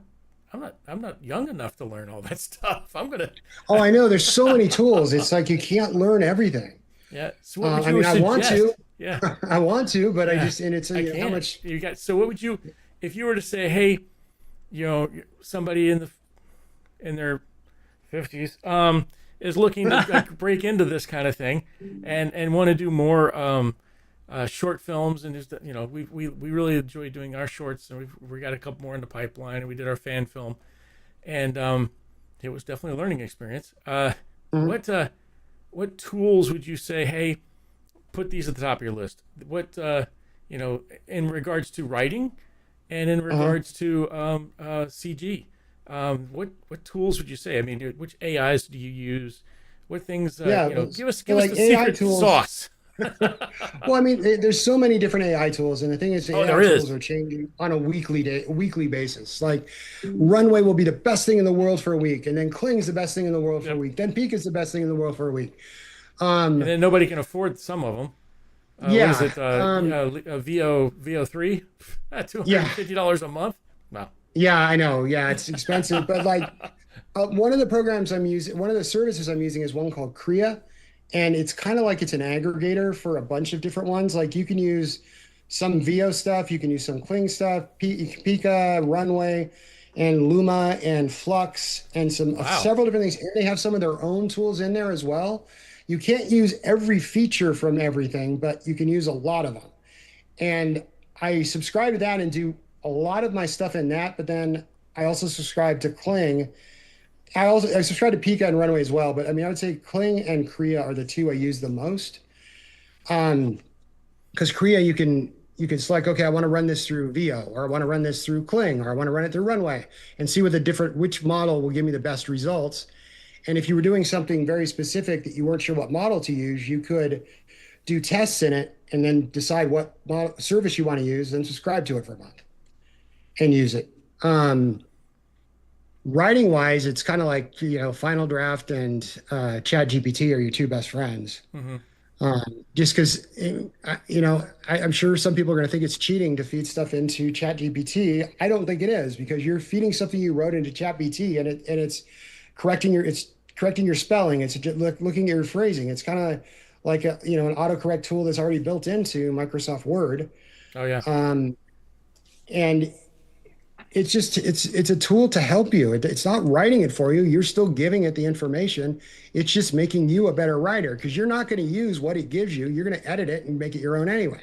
You should. It is your own to begin with, but you're going to edit it to a million ways to Sunday before you use it. So it's great. It doesn't matter. Yeah, it's great for those times where you have that. I can't. All right, they started on this planet and they got to this planet, and how did they get there? I need some ideas. I mean, absolutely. Ask for ideas. Your ideas that you're coming up with anyway are popping into your head from every book you've read, every movie you've seen. It's all coming from other places anyway. No, yes, they're original ideas, but they're always fed or inspired by something. So your mind is created by what you've learned in your entire life. Just like, why not ask ChatGPT and let it give you some examples or some ideas that might trigger something in your head to give you the answer of how did they get there. Are you? So what's your writing process? So I know I like to write in the mornings. I like to that's kind of the things. Or I get on. My biggest thing lately has been for some reason I think better when my heart rate's gone up a little bit. It's the ADD thing. So I'll get on the treadmill and I'm like, I need to remember that. I need to remember that. So I just bought a Plod device. I stick it on there and now I hit the button and if I have an idea, it records the idea. Yeah. I just got one. I haven't used it yet. Haven't used it yet? Right I got the I haven't used it yet. I got the pin so I can wear it wear it like a watch because I'm always like, I need to remember that. And then, I'll be on the treadmill a couple of days later, like, what the hell was that again? Yeah, I use voice memos on my phone all the time to record if I'll think of something because sometimes I'll wake up in the middle of the night with this great idea and I'll record it real quick. And my notes app on my phone is just filled with hundreds and hundreds and hundreds of ideas that I'll think of and write stuff down, or even just like I'll think of like some cool line that a character could say, and I'll think, I don't know what you ever use it in, and I'll write it down. Yeah, just I get an idea for a scene, and I'm like, I need to write the scene down, or just a piece of dialogue. I think that's always my problem is getting the information onto the paper. So I think hopefully this device is going to help me out a little bit, and it's AI. Once again, it is. It's a recorder, but it's it'll take your ideas and then sort them out because they're going to be sporadic.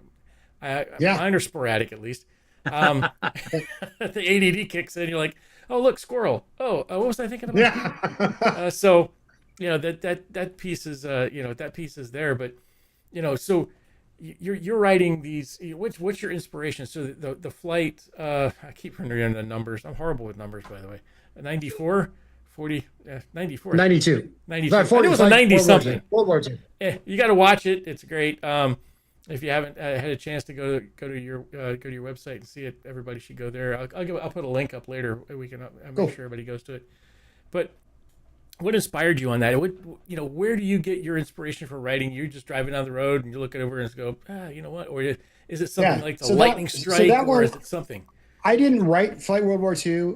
Someone else, Jacob Kumi, wrote it. Oh, okay. And my mistake. Sorry. When they brought it to me, they asked me to rewrite it. But in terms of rewriting it for some of the action scenes, it didn't make sense, and most of the dialogue. And that's not to knock on Jacob at all. It's because I have my pilot's license, and I'm really well ingrained in the like that world, like of knowing a lot about airlines and the tech things that are involved in it. I survived a crash. And they liked some other stuff I'd written, and they asked me to just rewrite the stuff that needed to be rewritten in a coming from my background with stuff in it, because Jacob's story is great. He wrote the story. I just added some scenes into it and basically wrote the dialogue to be clearer and more realistic. So, so I don't want to take credit away from anyone. That's my mistake. I should have looked at that better. What inspires your writing when you write something? I mean, what's funny is I almost want to say weird dreams I have, because I have so many crazy weird dreams, and I'll wake up in the middle of the night and write stuff down all the time before I forget it. And when I'm writing a script, I'll be stuck on something, and I'll be stuck on it for a couple of days, and then I'll have some dream that I'm like, oh my God, will work perfectly to get me from this place to that place. And I'll write it down and use that. It's so weird to say a lot of my ideas come from dreams, but they do. And just because I think the way my mind works is stuff just keeps running through my head all the time, constantly. And it's just like a movie reel running through my head all the time. And eventually it'll hit on something that I think I like a lot, and I'll put that in and pull from my memory and dreams as much as I can. I'm going to break it away from Pete. Pete's getting ready to ask another question. I'm going to jump in again. All right. So out of all of the CG programs, Unreal, Maya, everything else, if you were to pick one of those to recommend, After Effects, of course, but, a 3D program, what would you recommend that somebody learn that you think it would take them farther into being able to write more or create more stories, create more VFX for the movies? Because a lot of us, face it, a lot of us are 1 or 2 or 3 man shops on this kind of thing. Yeah. So what's the speediest one you think and the most effective visual effects software out there that would help somebody like us or somebody that's looking to do short movies? Yeah. So, okay. So hands down, I want to say Lightwave 3D because that's the program I started on. That's what built Foundation Imaging. That's what we did. Firefly, Voyager, Oh, wow. Battlestar Galactica in, Serenity and tons of other things. They went away for a couple years, but they're back stronger than ever right now. And it is so filmmaker intuitive. Like half the tools are film named after filmmaking tools, and you can move through it so fast. And especially for like small, like, 2-3 person teams, it is just unbelievably great to be able to use that. And then, beyond that, it's, Blender or Maya are also great tools as well. Blender is great because it's free, and it's a very, very capable program. But yeah, my heart's going to say Lightwave just because that's what I've been using, and it's so fast. Awesome. And easy to use. Well, the time has come for you to plug your projects. I know that you're going to, you mentioned earlier, you're going to be putting stuff out. What do what's out there? What's coming? Where do we find it? Yeah. Okay. So I've got a couple shorts I'm working on right now. They're AI shorts. It'll be on my YouTube channel in the next 2 months. I have like those videos I was just talking about, more on in-depth filmmaking with AI tools that'll be coming out in the next couple of months. You can find most of my information on YouTube at Madre Earth. And just for fun, since it's Shark Week, I have some 3D printed sharks. I'm going to give a couple of them away on YouTube. So visit my site and subscribe to it. And whoever I pick out of that, I'll send it to them. But yeah, that's I'm not really plugging anything but that. Madre Earth, at Madre Earth on YouTube. Okay, cool. So that's where we're gonna go, and hopefully, if you're gonna be doing any, when your projects are out or they're coming out, or you want to promote anything, maybe you get called up for a convention, or you're gonna give a talk. Please consider coming back, letting us know so that we can help getting the word out. We'd love to have you back. Awesome, guys. Thanks. Yeah, I appreciate everything. It's been fun.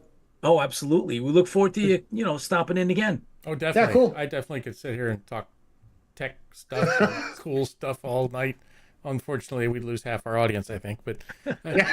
Chris Marshall will be with me, I think. But and Chuck Davenport will be on. With us, for sure. Yeah. But, it's Thank you. I really appreciate you coming on. I think once again, you have an Emmy for some of the work that you've done. And oops, do we lose you? Okay, you're good. Well deserved. Yeah, well deserved stuff. That it's you. You inspire. You may not realize as much as that some people do, but you do inspire us in regards to the virtual VFX stuff, the virtual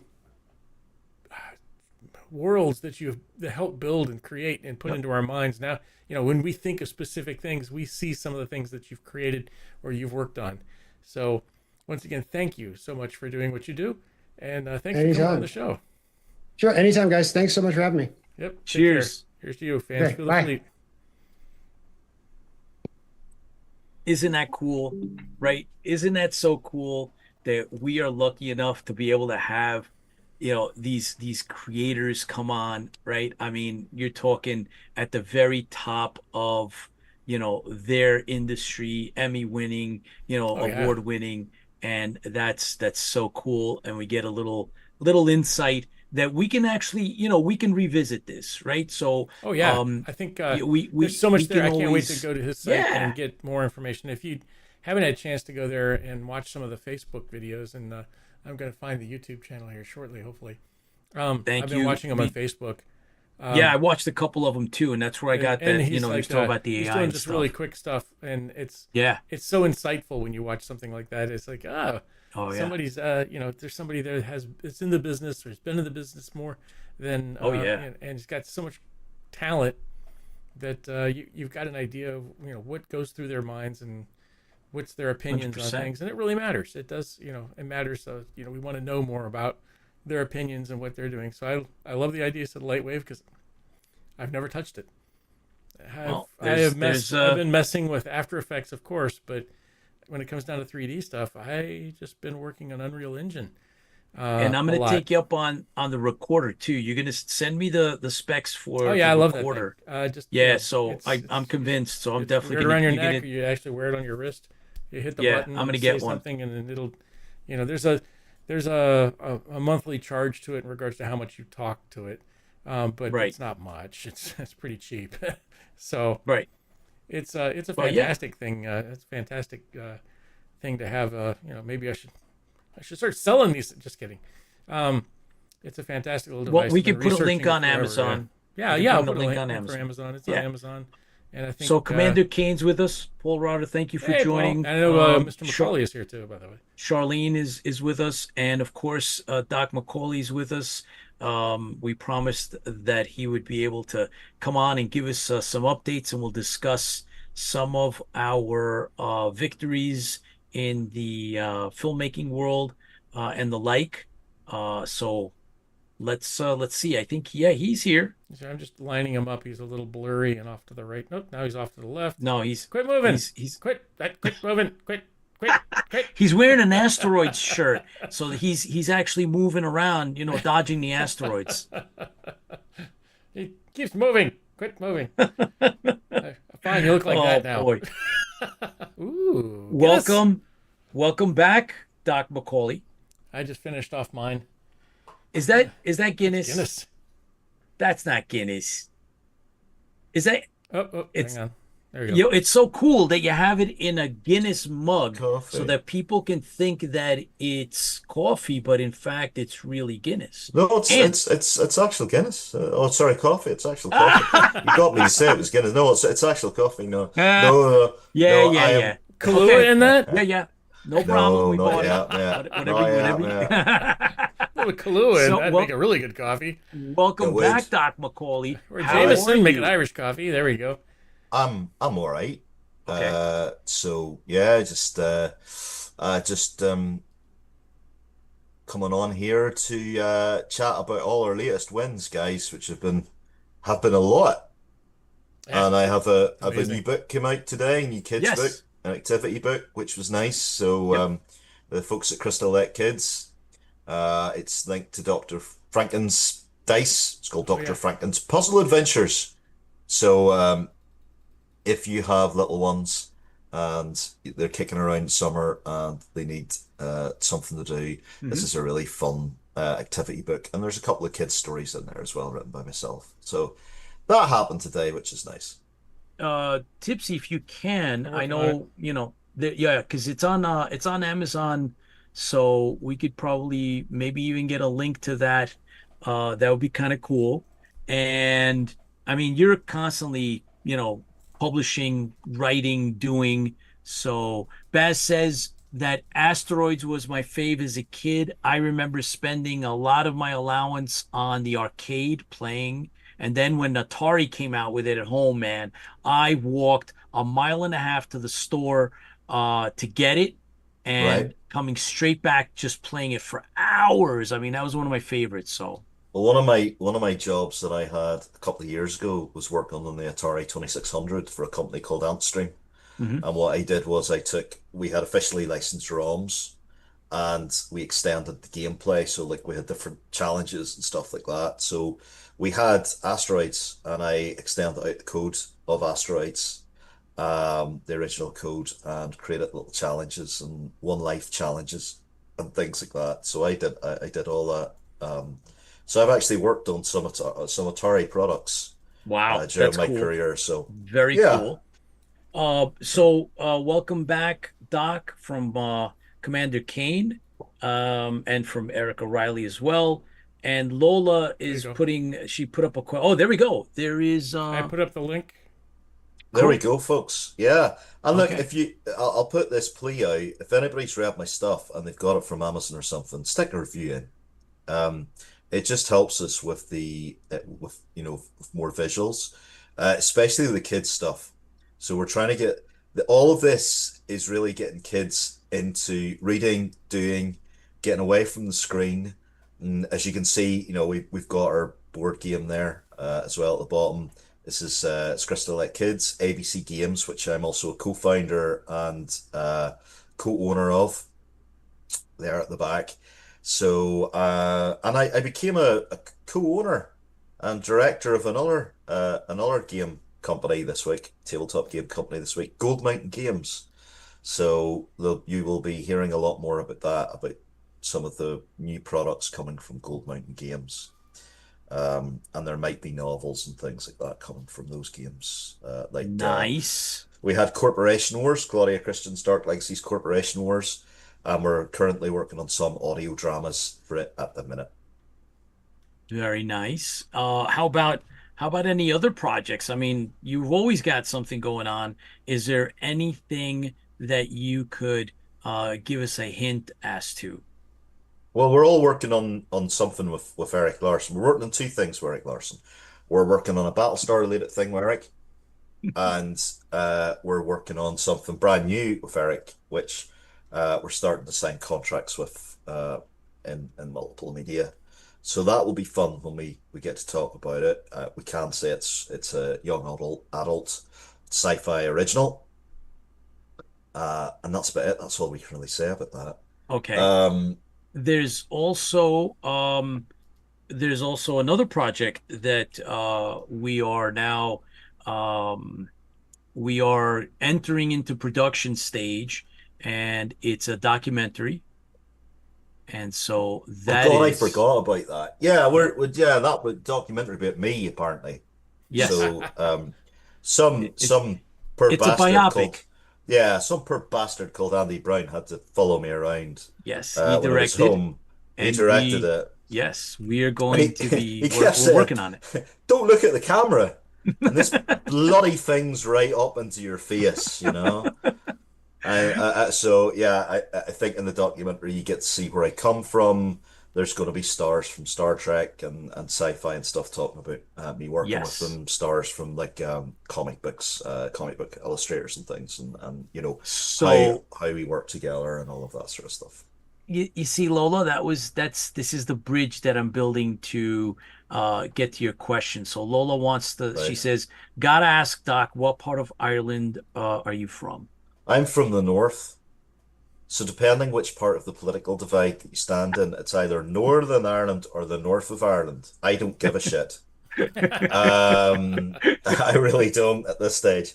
It's a little village called Brishean, and it's a little bit about the history of Brishean. Is that when St. Patrick was a young boy, he was a Roman citizen, and his father was a textile merchant. And he was kidnapped by the Irish and brought over to a mountain called Slemish, which sits above Brishean. And he was forced to tend sheep on Mount Slemish. And then, if you believe it or not, he heard a voice from God telling him to get the hell off that mountain. Now, to be fair to him, if you're young and all you've got is sheep for company, and, you know, there's a bunch of murderous Celtic pagans below you, and you're not a sheep herder. Yeah, and you know, you don't fancy sheep in that particular way. I wouldn't need the voice of God to tell me to get the hell off that mountain. But anyway, the story is, God tells him to get the hell off the mountain. He gets the hell off the mountain, walks 200 miles to Waterford, and gets on a boat, and he gets back home to his father, and he decides that he wants to be a priest, and then he becomes a bishop, and then he comes to Ireland, drives all the worship of Crom Creoch. So it wasn't that he drove serpents away, because there was no snakes in Ireland, but there was the worship of Crom Creoch, who was the worm that was under the land, the fertility god, and that's where Samhain comes from. That's where Halloween comes from, and that's where Bram Stoker got the idea from there of the white worm from. So there you go. So that's where I come. That's where I come from. The village where he was tending sheep. It's a lovely place. I have written a children's book to help with a local wildfowl park there. So it's a beautiful area where there's the geese and ducks and Chinese birds and all sorts of fowl that you can go and walk around. It's beautiful. And they're having problems raising funds, so I've written a children's book, and that'll probably be available locally very, very soon, illustrated and available soon too. So I use my powers for good, not always for evil. Well, excellent for that. Listen, we have we did announce this, but we wanted to maybe just elaborate just a bit more on the fact that we have earned ourselves here at IFB an accolade, and this is, within the last, I'd say, well, for 48 hours. And Wolf Media Festival is dedicated to, the media side of the house more than, films. And we entered this, we submitted an episode of IFB, and we recently then were told that we have been selected into their festival. And so we're on our way to compete with other streaming podcasters, and so we've gotten that power that in we've gotten into that level, the competitive level, and that gives us the right to display laurels. It's competitive, and so when you're selected, Wolf Media Festival, we are in competition now for the status of best podcaster, or podcasters. So we put that up. We're very proud of. Really, a podcast means so much. Means so many little different things. Like most people, it means audio. Some people it means video. It's just nobody has a real good definition for it. However, go ahead. The category in the category that we submitted, it clearly stated that it includes and covers both the strictly audio podcast and or video podcast or streaming, which we do. And ultimately the decision is theirs, and obviously it goes through, like Doc, you and I, we've been through our training for jurors in the Brooklyn Sci-Fi Film Festival, right? So there are steps. There's screeners. It's got to go through screeners, and then it goes to judges and the like before these decisions are made. So we are humbled. We're grateful. Obviously, Doc, as an executive producer here on IFB, it's a great milestone for all of us. Yeah, it's fantastic, and I'm surprised that you're not playing Tina Turner's "Simply the Best" right now. But anyway, it's great. Yeah, we would, but we get that's one of the things they'll do to us. We get a copyright strike. Yeah, but yeah, and it's a testament to our fans as well, the people that stick with us, and our guests. We have fantastic guests, and that helps. It's not just all of us just sitting around looking good and talking and drinking beer. There's a lot more to what we do, what we try and bring people. So, I'm glad that gets honored. And ultimately what we're doing through all of these awards is trying to build more momentum for Battlestar whatever way that means, whether it's new Battlestar, which I'm about halfway through now. I am halfway through 2004's Battlestar. I watched Caprica, which I didn't mind. I loved Caprica. I didn't mind it at all. I thought it was all of these things are of their time. I mean, the 1970s one, I adore because it's a lot more hopeful. The 2000 ones are basically, well, there's AI and we're all fucked. Which actually it's now could be a timeless story from the 1980s. I mean, the visionaries behind Battlestar Galactica from the 2000s are like, AI, be very careful. Starts with a recording device, and then some teenage girl's spirit will wander into a body of a machine, and then it'll become. What a great storyline, though. It was really good. It was okay. You kind of have to suspend your belief a little bit. Oh yeah. Right. Oh yeah. A little definitely. bit. But it was very entertaining. Yeah. And I mean, I did quite like. I am enjoying new Galactica. I do enjoy classic Galactica a hell of a lot more though. Yeah. I think new Galactica it might be a gateway drug for people to bring them into Yeah. classic Galactica. The real stuff, the real stuff, because like, there's no Daggett in New Galactica. I mean, what the hell happened there? That and the Boxy was there for like one scene. Yeah. Listen, come on. That Daggett kept Boxy from going on into a psychopathic rage.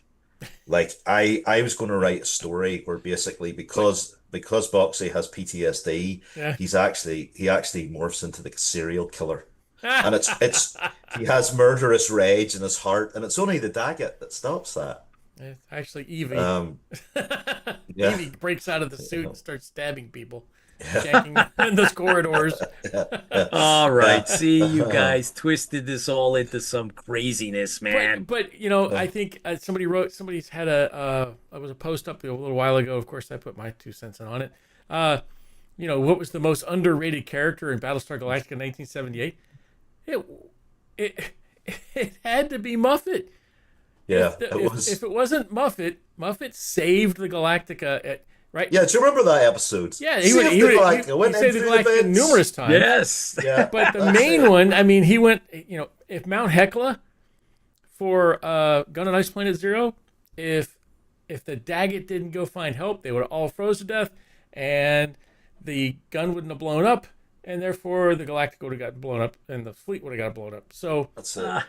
But we all know for the real truth on that, it was just, a human-built weapon, and it was a malfunction. There was no super people coming in and blowing things up. Oh, stop. Here we go. You spiraled away, man. You spiraled into the whole Cylon And then, of thing, course, I think Sean had a thing out the other day in regards to Vulpa. And I think Vulpa is a very good character that doesn't get enough, didn't get enough screen time. But if you, like I said, if you read Battlestar Galactica 2, the Cylon War Machine, and you actually find out who Vulpa is and how he spoke out against the Imperious leader, so he got put in Antarctica, kind of thing. And then, of course, he was supposed to survive that, and he was supposed to be the bad guy throughout the whole season. So, of course, we have Baltar, but I think there's a character that he doesn't go anywhere else. That it really doesn't say Vulpa is, and I think which one was it? There's a gold Cylon and a couple other ones, but I don't think that's Vulpa.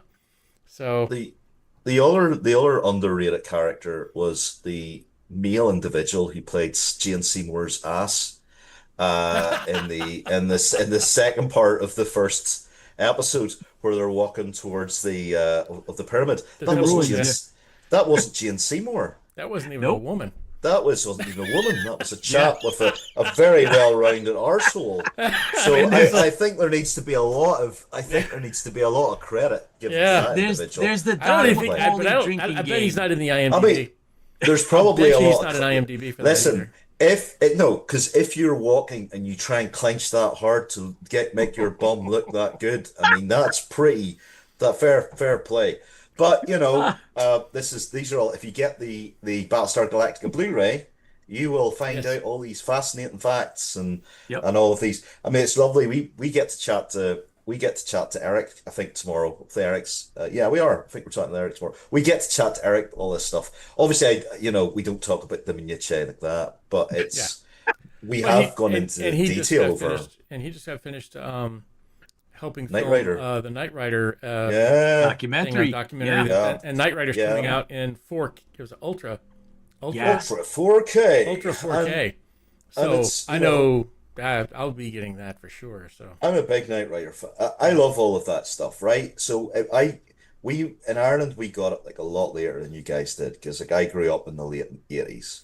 But I had A-Team person too, though. A-Team, Street Hawk. Knight Rider, I haven't heard Airwolf in a while. Do you see Airwolf? Did you ever watch like the R-rated movie version of that was the first episode, but it was R-rated?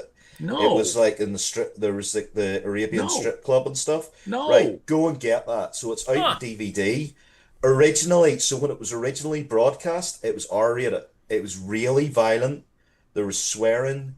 There was There was like sex scenes. It was the whole 9 yards, and you can get the uncut version now. So it aired as a TV mini movie, right? That's the version you want. Then whenever it was TV split into mini two movie? parts, But I don't think they yeah, had like nudity and stuff in that then. what Oh one no, of they didn't have those, any of that. No one of those, way. I but remember when it came out. then they split it into two parts, right? So it's part one, part two, and the networks then toned it down and they changed it. But it was, yeah, go. I have it. I have Oh it wow. on DVD, and it's. Take a I picture hadn't of it. I seen want to find Airwolf. out. Take a picture of it so I know what it looks like, so I go find it. I hadn't seen Airwolf in like a decade and a Yeah. half. Yeah. Yeah. Jan Michael Vincent was amazing. Jan Michael in that. Vincent. That and Ernest Borgnine. Yep. Yeah. Yeah. He was a big cigar smoker too. He loved his Cuban cigars. Yeah. Yeah. I mean, there was something, very brave about, having this, ultra masculine man who was monosyllabic and, tough, and then he goes outside and he gets the little cello out and goes, eh. There was something about the 80s where we could suspend our belief that this guy playing a cello was a tough, hard bastard. Yeah. And you didn't want to mess with him, but he liked his cello and he was very sensitive. I mean, he didn't have to say too many things either in the episodes. Like he was pretty monosyllabic. Very Spartan. Very Spartan. Yeah. What did you guys ever get to watch The Equalizer? Yes. Oh Edward yeah. I loved that too. One of my favorites. It was okay. I have the box set, man. It's great. Awesome. It's great. Oh my God, I loved it. I'm in the middle of changing careers because I get laid off on Monday. Yeah. And I could do that job. I could stand by a phone booth and somebody rings me up and it's like, yeah, we need you to do that. I can do that, yeah. I mean, let me look it up on YouTube first. Yeah, except you do it for money, right? Woodward did it for nothing. He didn't do it for money. But not for money. I like the film versions as well with Denzel Washington. I think that really the spirit of that was. Now those good. I did see. It was really good. I mean, that was the three of them. Nothing like the original, man. Nothing the original like the original, is no. But one of my top 5 favorite all time TV shows is definitely the original Equalizer. Kolchak, I thought. Pete, come on, you didn't throw Kolchak out? Yeah. Well, Kolchak, top five. Kolchak is up there. It reminds me, we need to reach out to Kat, the one who did the audio version of the Kolchak books. Yeah, that'd be cool. Yes, to have him on. Greatest American Hero. Hero. Really, really cool. Yeah, Greatest American Hero. He So, did the Doc audio piece of Macaulay, that. what else? We released a short story that you wrote. yes. For our brand new franchise, this is the Mask Nose. Yeah. Yes. So we put that up. It's on our Not webpage. the mask knows, the mask knows. Correct. Yeah. Correct. And so we're working that out. Hopefully, there's a novel in the making. Eventually, we're working our way to a comic book, and then we'll see. I would imagine that we'd probably end up shooting a trailer or a teaser for it, and then hopefully continuing on building the IP and the franchise. But that's definitely so. If you get a chance to stop into our social media, you'll be able to read the short story that it starts the world build. And so if those of you that are friends over on my social media site on Meta, Facebook, it's up there, and you'll see that. So I think you'll get a kick out of it. It's a noirish thing. I mean, which is what we want. Yep. We've got at the minute with XG3, and this is in the space of 12 months. We've got Odd Film Investigations, which is a novel, with a second one hopefully being written this year. We've got The Mask Nose. We've got Tower Protocol Resurrection with audio dramas the first one is out. Yes. And listen, folks, we'll put a link up later. But go to that, listen to the audio drama, and click like. We want to be starting to do more audio dramas with actors. We want to be building out our worlds through audio, and this is all free of charge. Like, these audio dramas are completely free of charge at the minute on YouTube for you guys to go and listen to, right? And many thanks to Jeff Kirkland for recording that. Jeff's a great actor. He's a great vocal actor. He's a great actor in general, and a good guy, So we've got all of that, and then we have Stranded Warrior as well, which is, it was created a little bit earlier than a year ago, but it's going to be released soon as well. I think, is it next year we're releasing it after the film Yes. festival circuit Yes. next year? Yep. And we're starting to build out on that. So like we've already got into front cover of Slock magazine. We've got short stories that have been written on that. There will be a Stranded Warrior. So what we're doing with Stranded Warrior is that it is obviously at the minute it's a Battlestar Galactica fan film. It is going to transmigrate and become a sci-fi franchise with Battlestar leanings. That is our plan. That's what we're going to do with this. So, when you see the Stranded Warrior, it's heavily influenced by Battlestar Galactica. And as we move to novels, and as we move to comic books, and as we move to other things, like we've already got a tabletop game out in Stranded Warrior that we've played. Go on our Yes. YouTube channel and watch us play it. Yep. Watch Tipsy be a Cylon for real, and find out what happens when I watch Apocalypse Now too many times. But we are building our franchises with IFB, XG3. We are doing that so that we are creating things you guys want to see. All the stuff we're talking about, all those 70s, 80s, 90s shows, the spirit of them. That's what we're working on with Eric.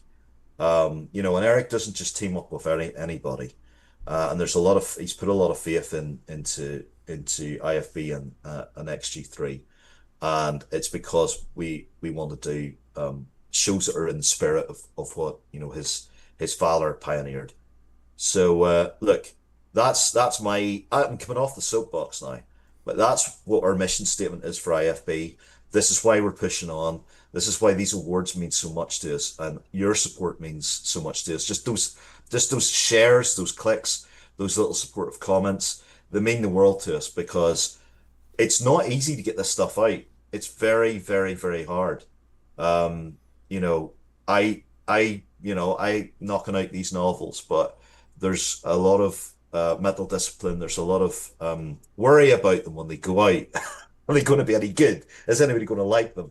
And we all have that in what we're doing. And it just means the world to us, just getting that little bit of support. Absolutely. Well said. Thank you, Doc. So I'm looking forward to what the rest of the year brings. I'm starting a new program at NYU Tisch. And so I'll be learning a whole other aspect of the film industry, the business aspect of basically, producing. And so that's part of what I'm going to do, so I can brush up and, bring forward is the best part of our endeavors, and try to come out with, winning products that everybody enjoys. Right. So I've said this so many times, and I stand by it. When a fan is involved and a fan is producing and a fan is writing, it, right? It's one thing to hire a professional in a field and tell him, listen, I need you to write this, create this, make this, and they're not fans, right? There's limitations put on whatever it is that they're doing, whatever they're putting out. We're fans. And you'll see that, just like we've brought on many different fans in the business, and you can tell right away, like yourself, right? You are a professional writer and an author, a producer, programmer. The things that you do, you bring the fandom into it, and people can tell. So that's who we are. Everybody knows that, and we appreciate the fandom. I think it's really important. You've got to have a love for something. And like I say, when you're writing a novel, I mean, I caught some of the previous interview, and I really like Wyatt's work. By the way, I just saw his Dark Knight Returns, so I'm going to have a look at that, because I'm a big fan of Frank Miller's. But this is all very difficult. This is difficult stuff. And when you're writing a novel, it's a war of attrition. And you've got to love what you're doing. You've got to believe in it. And Pete comes up, Pete and George, they come up with these great. I think Mask Nose was you guys. You had the idea for it. Oddfellow, you guys had the idea for it, and you have to really believe in it to sit and write 100 and whatever it was, 40 pages, 60 pages, and then do a rewrite. You have to believe in it. You have to be a fan. Now, there's something I'm working on for IFB fans. And I'm not gonna say what it is, but it is going to be specifically for IFB fans. It's not writing. It's nothing to do with that. It's actually something else. Another thing that I do, and I'm doing it because I'm a fan of this thing, and I know you guys are fans of it too, and it'll be just something that I'll put out for people to play, hopefully around about Christmas time. Awesome. I So there, I thought it was cool. going to be like IFB only fans. No. Well, I mean, that's essentially what this is. The three of us are like IFB. The IFB only fans. Hey there. What? Yeah. Yeah. Oh boy. That's it. Well, relax. Look at that. Look, you wound up tipsy. He's ready to fall out of his chair. Anyway, I wish. Dragon Con is coming up. Yep. And I know that I apologize to all I the believe fans. I'm John not there, but I tried to John make it 1 this is going to year, be but couldn't. there. Right? John 1 will be there. John want to I be know, there. I know Superfan Commander Kane's Fran gonna will be be there. there. Fran's Commander gonna be Kane is going to be there. Everybody's going to be Yep, there. they will. So there will be IFB representation. Will be there. Yep. We'll keep you guys posted as to what festivals we're going to be at. We'll keep you posted on what conventions we're going to be going to. Hopefully we can meet up with you. There's a couple of really good ones that are scheduled, and as soon as we know what exactly our commitment's going to be, you guys will know. We'll put the word out. Please stay tuned for we're planning on this summer. We're going to be putting out some IFB exclusives, so watch out for those.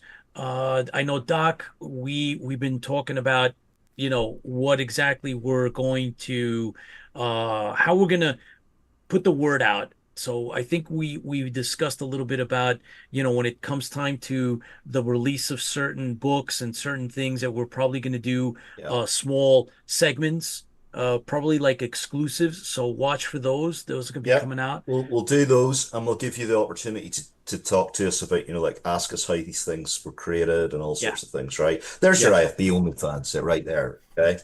I have got asked a couple of times by folks like Lola, if I going to conventions, if I'm doing this and I'm doing that. The simple answer is, and I'm saying this in a non-partisan way as possible, if I don't think that I'm going to wake up in a detention cell with tinfoil with a tinfoil blanket over myself, I will go to a convention. However, the tinfoil hat, However, there also is the ability of having you stream live, and be a digital guest, right? I'm happy to do that. I have done that many times. I've done that for Boston Sci. I was a guest of honor for Boston Sci-Fi with John Peel, the venerable John Peel. I've done that, and I'm happy to do that. I'm happy to go. I'm happy to, be on a panel and chat to people about, upcoming stuff, the Doctor Who stuff or whatever. Right. So, so if you want to see me virtually at US-based conventions, just drop your friendly convention organizer a line, and I would be more than happy to chat to them. Well, we look forward to that, and we look forward to more announcements. So thank you, everybody, for tuning in. Doc McCauley, thank you so much for dropping in, taking the time out from your schedule and the things that you're doing. We had a great guest. Amazing guest. It was a great guest. Thank Dr. you, John McCauley, One. And and all you guys. Absolutely. And everybody that tuned in, we thank you guys for watching now. We thank you for watching the rerun. Everybody out there, you guys all over the world, thank you so much. It's humbling, but we do this with love. We do this with our passion, and we share that with all of you, and it takes a village. So thank you again, and stay safe. We'll see you again next week. And so please don't hesitate to give us, the thumbs up, tell your friends about the show, and we expect to be here. Media. Follow us on Facebook, YouTube. It was Twitter, now it's X.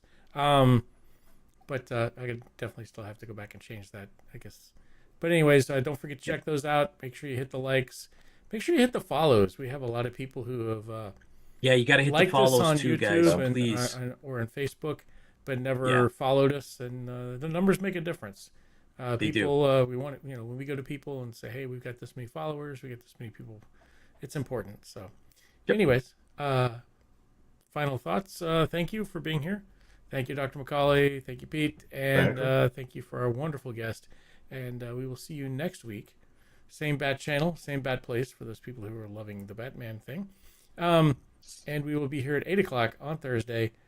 We enjoy you and Fans for the Fleet. Bye, Cheers. folks. Bye-bye. Bye.